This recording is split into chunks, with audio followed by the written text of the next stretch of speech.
অনেকেই মনে করেন দেবী সরস্বতী মানেই শুধু পড়াশোনা, পরীক্ষার নম্বর আর বিদ্যা। কিন্তু শাস্ত্রের পাতায় পাতায় এমন অনেক ইঙ্গিত আছে যা বলে দেয় সরস্বতী কেবল বিদ্যার দেবী নন। তিনি মানুষের চেতনা, বাকশক্তি, স্মৃতি আর অন্তরের শুদ্ধতার সঙ্গেও গভীরভাবে যুক্ত। বিদ্যা তার একটি রূপ মাত্র, সম্পূর্ণ পরিচয় নয়।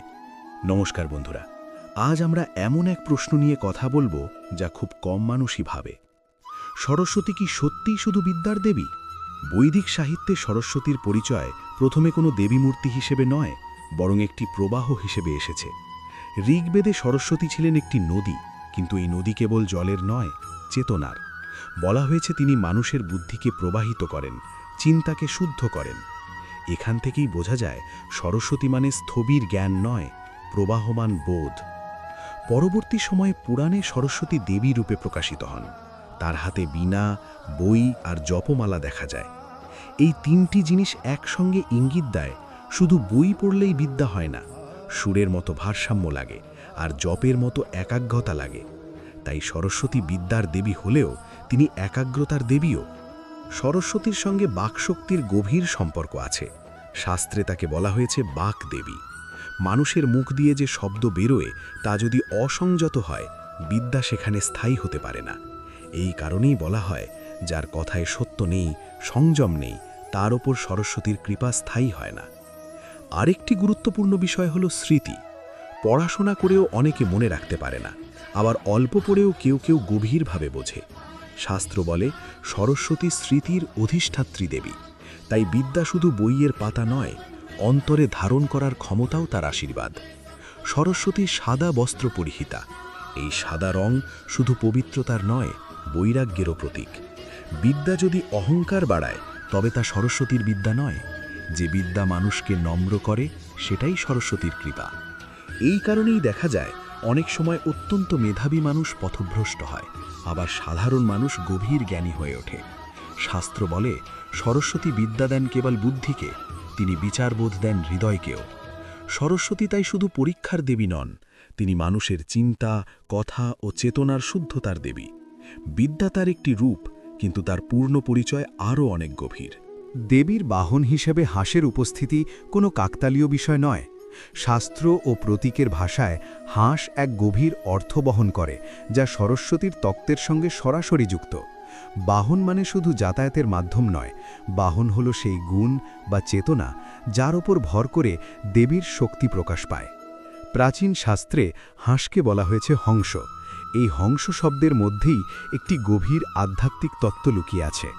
বলা হয় হংস দুধ আর জল একসঙ্গে মিশে থাকলেও দুধ আলাদা করে নিতে পারে। এই ক্ষমতা প্রতীকী। এর অর্থ হল বিবেক, সত্য আর অসত্য, স্থায়ী আর অস্থায়ী, জ্ঞান আর তথ্য, এই পার্থক্য করার ক্ষমতাই প্রকৃত বিদ্যা। সরস্বতী যেহেতু বিদ্যার দেবী, তাই তার বাহনও সেই প্রাণী যে বিচারের শক্তিকে প্রকাশ করে। হাঁস স্থল, জল ও আকাশ তিন জায়গাতেই স্বাচ্ছন্দ্যে চলাফেরা করতে পারে। এই তিনটি স্তর মানুষের চেতনার তিন রূপকে বোঝায়: দেহ, মন ও বুদ্ধি। সরস্বতী দেবী এই তিন স্তরের মধ্যেই বিদ্যার প্রবাহ ঘটান। তাই এমন একটি বাহনই তার উপযুক্ত, যা তিন স্তরের সঙ্গে সম্পর্ক রাখতে পারে। আরও একটি গুরুত্বপূর্ণ দিক হল হাঁসের স্বভাব। হাঁস সাধারণত শান্ত, স্থির এবং অকারণে আক্রমণাত্মক নয়। বিদ্যার প্রকৃত লক্ষণতাই উগ্রতা নয়, স্থিরতা। যে বিদ্যা অহংকার বাড়ায় তা সরস্বতীর বিদ্যা নয়। হাঁসের শান্ত প্রকৃতি সেই বিনয়ী জ্ঞানের প্রতীক। হাঁসকে শাস্ত্রে পবিত্র প্রাণী হিসেবেও গণ্য করা হয়েছে, কারণ এটি কাদা জলে থেকেও নিজের দেহ পরিষ্কার রাখতে পারে। এই বিষয়টি মানুষের জীবনের সঙ্গে গভীরভাবে যুক্ত। সংসারের মধ্যেই থেকেও যে ব্যক্তি নিজের চেতনাকে শুদ্ধ রাখতে পারে, সেই ব্যক্তি সরস্বতীর কৃপা পায়। হংস শব্দটি আবার মন্ত্রের সঙ্গেও যুক্ত। শ্বাস প্রশ্বাসের সঙ্গে হম সহ ধ্বনির কথা শাস্ত্রে বলা হয়েছে। এই ধ্বনি আত্মসম্মরণের প্রতীক। সরস্বতী যেহেতু স্মৃতি ও আত্মচেতনার দেবী, তাই তার বাহনে এই ধ্বনিগত তত্ত্ব যুক্ত। এইভাবে সরস্বতীর বাহন হিসেবে হাঁস শুধুই একটি বাহ্যিক চিহ্ন নয়, এটি বিবেক, শুদ্ধতা, স্থিরতা ও আত্মসচেতনতার এক গভীর প্রতীক, যা সরস্বতী দেবীর সাদা বসন কোনো সাধারণ রং বা শৈল্পিক পছন্দ নয়। শাস্ত্র, তত্ত্ব ও প্রতীকের দৃষ্টিতে এর গভীর আধ্যাত্মিক অর্থ আছে। সাদা রং এখানে সৌন্দর্যের জন্য নয়, চেতনার জন্য ব্যবহৃত। সাদা হল সকল রঙের উৎস এবং একই সঙ্গে সকল রঙের ঊর্ধ্বে। এই রং শুদ্ধতা, স্বচ্ছতা ও নির্লিপ্ততার প্রতীক। সরস্বতী দেবী বিদ্যার দেবী হলেও সেই বিদ্যা কেবল বইপুথির জ্ঞান নয়, বরং এমন জ্ঞান যা মানুষকে অহংকার মুক্ত করে। সাদা বসন সেই অহংকারহীন জ্ঞানের ইঙ্গিত দেয়, যেখানে আমি জানি এই বোধ নেই, আছে শুধু সত্যের উপলব্ধি। শাস্ত্রে বলা হয় বিদ্যার প্রকৃত উদ্দেশ্য ভোগ নয়, মুক্তি। রঙিন বসন আকর্ষণ, কামনা ও ইন্দ্রিয় সুখের প্রতীক হলেও সাদা বসন সংযম ও বৈরাগ্যের প্রতীক। সরস্বতী দেবী লক্ষ্মীর মতো ঐশ্বর্যের দেবী নন, আবার দুর্গার মতো শক্তির প্রকাশও নন। তিনি চেতনার আলো, তাই তার রূপে কোনো বাহুল্য নেই, আছে কেবল সরলতা। আরেকটি গভীর অর্থ হল সাদা আলো সব রঙকে নিজের মধ্যে ধারণ করে। ঠিক তেমনি সরস্বতী দেবী সকল বিদ্যার উৎস। বিজ্ঞান, শিল্প, সঙ্গীত, সাহিত্য সব জ্ঞান তার মধ্য থেকেই প্রকাশ পায়, কিন্তু তিনি নিজে কোনো একটি রঙে সীমাবদ্ধ নন। উপাসনার দিক থেকেও সাদা বসনের তাৎপর্য আছে। সরস্বতী পূজার দিনে সাদা বা হালকা রঙের পোশাক পরার প্রথা মানুষকে স্মরণ করিয়ে দেয় যে বিদ্যা গ্রহণের আগে মনকে পরিষ্কার করতে হয়। হিংসা, অহংকার, অলসতা এইসব মনের আবরণ সরিয়ে না দিলে বিদ্যা স্থায়ী হয় না। সবচেয়ে সূক্ষ্ম তত্ত্ব হল সাদা রং শূন্যতার প্রতীক। এই শূন্যতা কোনো অভাব নয়, বরং পূর্ণতা। যে মন শূন্য হতে পারে সেই মনেই প্রকৃত জ্ঞান প্রবেশ করে। সরস্বতী দেবীর সাদা বসন সেই শূন্য, নির্মল ও প্রস্তুত চেতনার বার্তা দেয়। সরস্বতী পূজার দিন বই খুললেই কি বিদ্যা আসে? এই প্রশ্নটা খুব স্বাভাবিক, কিন্তু এর উত্তরটা অনেক গভীর। বই খোলা নিজে কোনো জাদু নয়। শাস্ত্র বা আধ্যাত্মিক ভাবনায় কোথাও বলা নেই যে শুধু পূজার দিনে বই খুললেই বিদ্যা আপনা আপনি মস্তিষ্কে ঢুকে যাবে। বই খোলা আসলে একটি সংকেত। এটা আমাদের মনকে জানিয়ে দেয় যে আজ থেকে আমি শেখার পথে ফিরছি, আজ থেকে আমি অজ্ঞতা ছাড়তে চাই। সরস্বতী বিদ্যার দেবী হলেও তিনি কেবল তথ্য দেন না, তিনি বোধ দেন। বিদ্যা মানে শুধু পড়া মুখস্থ করা নয়, বিদ্যা মানে বুঝতে শেখা, শুদ্ধভাবে ভাবতে শেখা, সত্য আর মিথ্যার পার্থক্য করতে শেখা।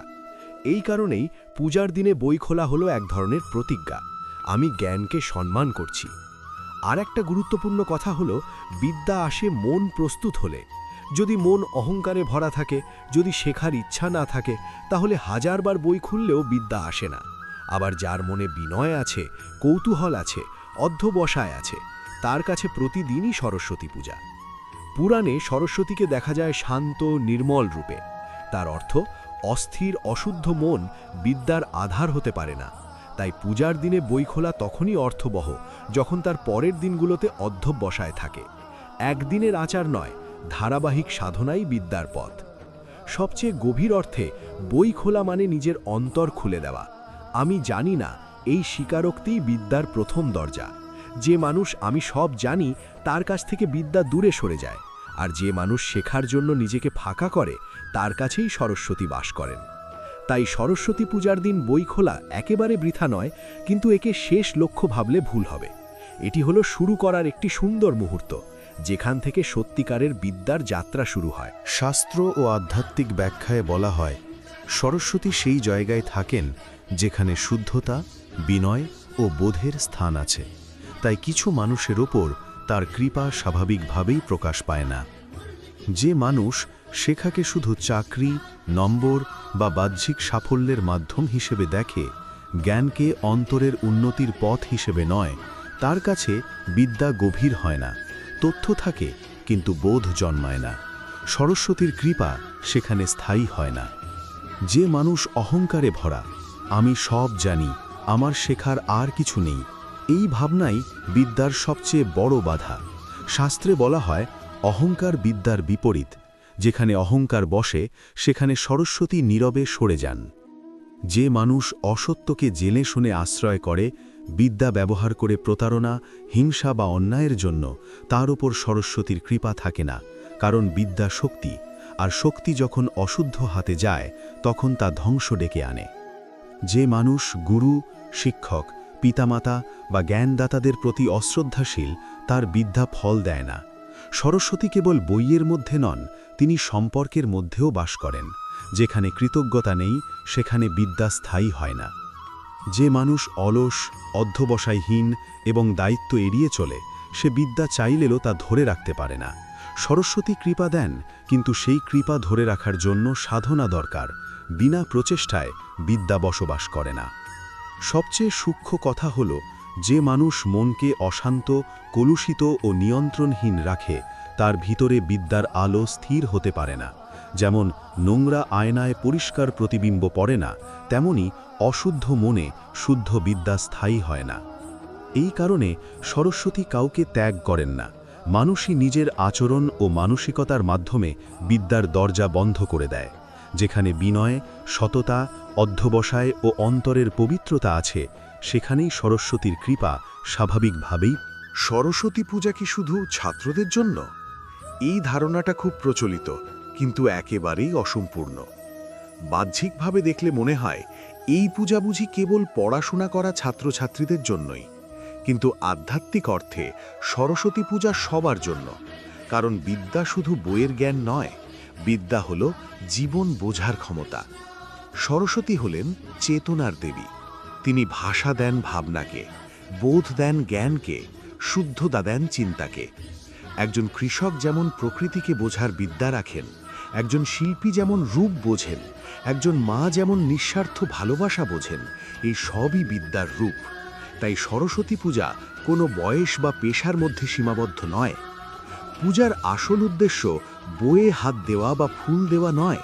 আসল উদ্দেশ্য হল নিজের অজ্ঞতা স্বীকার করা। আমি জানি না, তাই শিখতে চাই। এই বিনয়ই সরস্বতী পূজার মূল সুর। যেখানে শেখার ইচ্ছা শেষ হয়ে যায়, সেখানেই বিদ্যার যাত্রাও থেমে যায়। আরেকটি গভীর উদ্দেশ্য হল চিন্তার শুদ্ধতা। সরস্বতী সাদা বসনে শান্ত রূপে বসে থাকেন। এর অর্থ বিদ্যা তখনই ফল দেয় যখন মন নির্মল থাকে। কেবল বেশি জানলেই বিদ্বান হওয়া যায় না, সঠিকভাবে ভাবতে শেখাই প্রকৃত বিদ্যা।